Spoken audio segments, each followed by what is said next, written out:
સુરેન્દ્રનગર જિલ્લામાં તાલુકા પંચાયતોમાં લહેરાયો ભંગવો.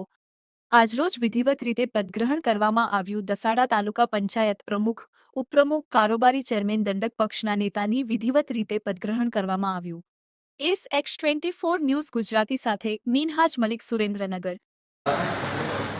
તાલુકા પંચાયત, જિલ્લા પંચાયત, નગરપાલિકા, મહાનગરપાલિકાઓની ચૂંટણીની અંદર ભારતીય જનતા પાર્ટીનો ભગવો લહેરાયો. આજે તાલુકા પંચાયત લખતરની પ્રથમ બેઠક હતી અને એમાં અમારા ભારતીય જનતા પાર્ટીના પ્રમુખ તરીકે સુષ્માબા કૃપાલસિંહ રાણા જે બિનહરીફ જાહેર થયા છે, ત્યારે એમને હું ખૂબ ખૂબ અભિનંદન આપું છું.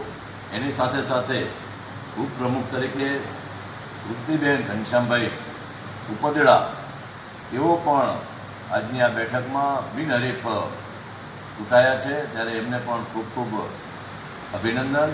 ભારતીય જનતા પાર્ટીના પ્રદેશ પાર્લામેન્ટરી બોર્ડ પ્રદેશના અધ્યક્ષ માનનીય જગદીશભાઈ વિશ્વકર્મા, રાજ્યના મુખ્યમંત્રી માનનીય ભૂપેન્દ્રભાઈ પટેલ, સંગઠન મહામંત્રી રત્નાકરજી, જિલ્લા ભાજપના પ્રમુખ હાર્દિકભાઈ ટમાલિયા, સૌ આગેવાનોએ આજે લખતર તાલુકા પંચાયતમાં ચૂંટાયેલા પ્રતિનિધિઓ પ્રતિ પ્રમુખ તરીકે સુષ્માબા, ઉપપ્રમુખ તરીકે શ્રુતિબેન, કારોબારી ચેરમેન તરીકે ઘનશ્યામભાઈ ખડોદા, પક્ષના નેતા તરીકે સુરેશભાઈ જાસોલિયા અને દંડક તરીકે રમેશભાઈ ગોવિંદભાઈ કલોત્રા એમની નિયુક્તિ કરી છે. અને ત્યારે પ્રદેશ ભાજપનો હું આભાર માનું છું અને તમામ તાલુકા પંચાયતના સદસ્યોને જે પાર્ટીએ નિર્ણય કર્યો છે, તમામ હોદ્દેદારોને ખૂબ ખૂબ અભિનંદન આપું છું. એની સાથે સાથે મારી વિધાનસભા ક્ષેત્રના પાટડી તાલુકાની અંદર પણ આજે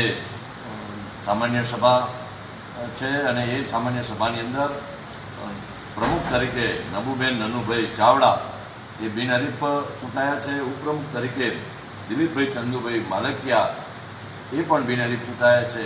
પ્રમુખ અને ઉપપ્રમુખ બંનેને ખૂબ ખૂબ અભિનંદન આપું છું. એની સાથે સાથે પ્રદેશ પાર્લામેન્ટરી બોર્ડે કારોબારી ચેરમેન તરીકે દીપકભાઈ કાનજીભાઈ પટેલ, પક્ષના નેતા તરીકે શંકરભાઈ રબારી અને દંડક તરીકે જયજી ઠાકોરની નિયુક્તિ કરી છે. આ તમામને ખૂબ ખૂબ અભિનંદન આપું છું અને પ્રદેશ ભાજપનો હું આ તકે ખૂબ ખૂબ આભાર માનું છું. આભાર.